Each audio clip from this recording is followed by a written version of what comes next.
Both engines have stopped. Complete silence from the nacelles. No thrust, no fuel flow, no combustion. The aircraft is at 41,000 feet, and it is still flying. Not falling, not dropping, flying. The nose pitches down slightly. Airspeed holds steady. The wings are still generating lift. Outside, the only sound is wind. Inside, the cabin is quiet. Passengers are watching films, reading, sleeping. Nobody knows yet. The pilots know. And they are not panicking, they are calculating, because this aircraft, this 200-ton machine with zero engine power, will glide for approximately 200 kilometers before it reaches the ground. And that is enough. It is enough to reach an airport. It is enough to set up an approach. It is enough to land, not crash, land. Here is the question that nobody asks correctly. Most people assume that without engines, a commercial aircraft falls straight down, immediately, like a stone. That assumption is completely wrong. An aircraft without engines is not a stone. It is a glider, a very large, very heavy, very well-engineered glider that happens to normally use engines to maintain altitude and speed. Remove the engines, and the aircraft does not stop flying. It simply starts descending, slowly, controllably, with enough distance remaining to reach safety. The number that defines this capability is called the glide ratio. Glide ratio is the horizontal distance an aircraft travels for every unit of altitude it loses. A commercial jet at cruise altitude has a glide ratio of approximately 15 to 20 to 1. That means for every 1,000 feet of altitude lost, the aircraft travels 15,000 to 20,000 feet horizontally, approximately 4.5 to 6 kilometers. At 41,000 feet of cruise altitude, the total glide distance available is 41,000 feet divided by 1,000, multiplied by 5 kilometers per 1,000 feet, approximately 200 kilometers. 200 kilometers of forward travel with zero engine power at an airspeed of approximately 300 to 350 kilometers per hour in the glide. The aircraft will be airborne for roughly 30 to 40 minutes. 30 to 40 minutes to find a runway. Now let's look at where this number comes from. Glide ratio is determined entirely by the aerodynamic efficiency of the aircraft, specifically by the ratio of lift to drag. Lift to drag ratio, or LD, is the single most important measure of aerodynamic efficiency. At the best glide speed, the airspeed that maximizes LD, the aircraft produces the most lift for the least drag. This is the speed pilot's target immediately after all engine failure. Too slow, angle of attack increases, induced drag rises, and glide ratio deteriorates. Too fast, parasite drag dominates, and glide ratio also deteriorates.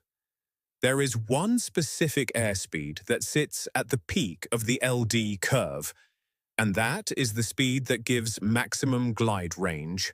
For a Boeing 737, best glide speed is approximately 290 knots indicated airspeed. For a 777, approximately 260 to 270 knots. These scenarios are trained in the simulator exactly because the physics of the glide gives pilots the time and distance to make these decisions carefully, if they understand from the first second that the aircraft is not falling. There is one more factor that most people never consider. At cruise altitude, the aircraft is also carrying significant potential energy in the form of altitude itself. Altitude is distance. Distance is time. Time is options. A crew at 41,000 feet with both engines stopped has more options than a crew at 10,000 feet with both engines stopped. The higher the failure occurs, the more glide distance is available, the more restart attempts can be made, the more time exists to calculate, communicate, and configure. This is one of the reasons modern aircraft climb to cruise altitude as quickly as possible. Not only for fuel efficiency, but because altitude is a safety reserve in exactly this kind of scenario. This is the core insight that separates a trained response from a fatal one. An untrained response to all engine failure is panic. Pull back on the controls. Try to maintain altitude. Trade speed for altitude. Slow below best glide speed. Increase drag. Shorten glide range. Miss the runway by kilometers. A trained response is calm geometry. Establish best glide speed. Deploy RAT. Attempt restart. Calculate glide range. Select landing site. Configure for approach. Land. The aircraft does the rest. Because the wing has not changed, the airfoil has not changed, the lift-to-drag ratio has not changed. The engines were never what kept the aircraft in the air. They were what kept it at altitude. Remove them, and the aircraft descends. Slowly, predictably, with 200 kilometers of runway still ahead. That is the aircraft doing exactly what the laws of physics allow. And every pilot who has ever sat in that seat has practiced this moment in a simulator every 6 months for the entire duration of their career, so that if it ever happens for real, their hands already know what to do. If you want to understand what happens when the glide range is not enough, when the nearest runway is too far, the terrain is unsuitable, and the crew must make a water ditching decision, I've covered that procedure in full detail in another video. These speeds are published in the aircraft's Quick Reference Handbook and are committed to memory by every type-rated pilot. The moment both engines fail, the first priority is to establish this speed, not to restart the engines, not to communicate with air traffic control. Fly the aircraft first, establish best glide, then everything else. Now let's talk about the most famous demonstration of this reality. July 23, 1983. Air Canada Flight 143, a Boeing 767, en route from Montreal to Edmonton at 41,000 feet over Gimli, Manitoba. Both engines flame out. The cause, a fuel calculation error. The aircraft had been fueled in pounds. The fuel gauges were measuring in kilograms. The conversion was never made. The aircraft departed with roughly half the fuel it needed. At cruise altitude over the Canadian prairies, both engines stopped. The crew, Captain Bob Pearson and First Officer Maurice Quintal, did something that had never been done before in the history of commercial aviation. They glided a 767.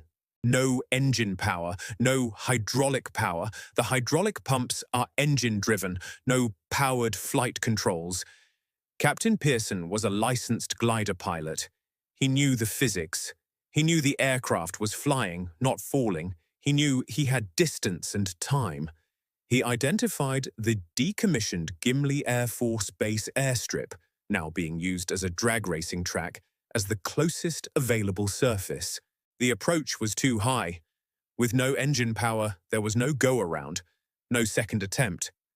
Pearson used a side slip, a technique from glider training, cross-controlling rudder and aileron to dramatically increase drag and steepen the descent without increasing airspeed. The 767 touched down on the Gimli Strip at 172 knots. The nose gear collapsed on landing. No fatalities, no fire. A 132-ton aircraft with zero engine power landed safely because the crew understood one thing clearly.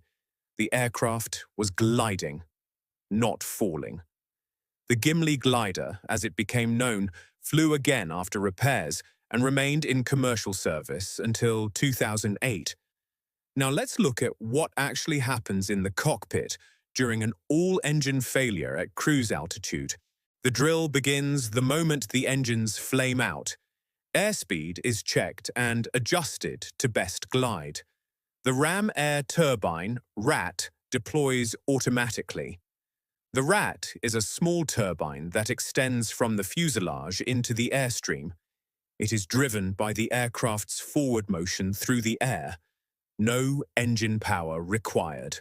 The RAT generates enough electrical and hydraulic power to maintain essential flight controls, basic instrumentation, and critical avionics. Not full power, but enough to fly. The crew then attempts an engine restart. At altitude, the windmilling N2 spool, still rotating from residual airflow through the engine, may provide enough speed for a windmill restart. Fuel is reintroduced. Ignition is activated. If conditions are favorable, the engine relights from windmill alone without requiring the starter system. If windmill restart fails, a starter-assisted relight can be attempted using battery power.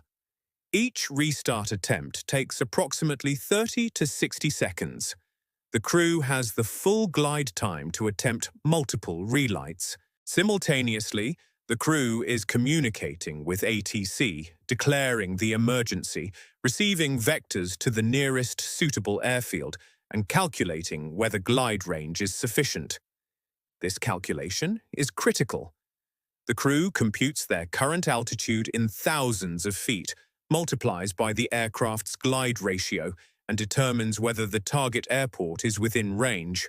If it is not, if no suitable runway exists within glide range, the crew must identify the best available terrain for an off-airport landing: flat farmland, a dry lake bed, a highway.